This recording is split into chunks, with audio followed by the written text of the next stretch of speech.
In this video, I'll show you the fastest method to notch frames and install topside battens. The biggest challenge is to shape the notch to the curvature of the boat.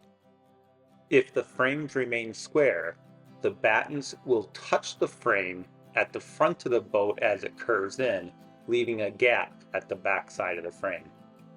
This schematic illustrates how my 5/8 inch battens curve around frame 4 in my Temptress build. While the batten touches the front of frame 4, there's a 1/4 inch gap at the back side of frame 4.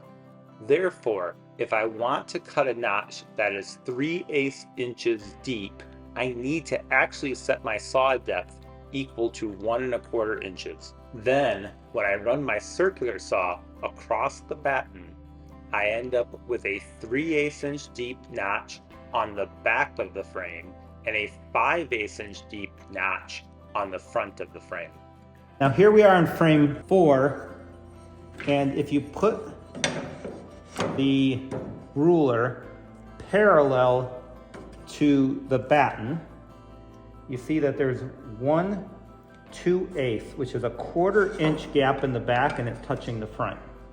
So what that means is I've got to add a 1/4 inch to the 1 inch. So I'm going to set the saw to 1 1/4 inch depth.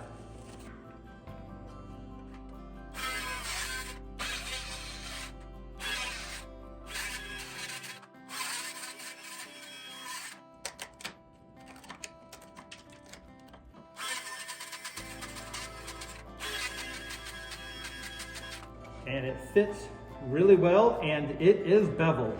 I love it when a plan comes together. After cutting the notches on each frame, the transom and the stem, the rest of the process is quite simple. We add unthickened and thickened epoxy into each notch. We put unthickened epoxy on the inside edge of the batten and place the batten inside of the notches, clamping them temporarily.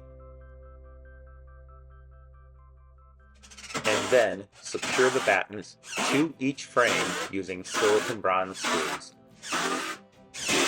I tried many methods, but this is what I found to be the fastest, and I'm pleased with the results.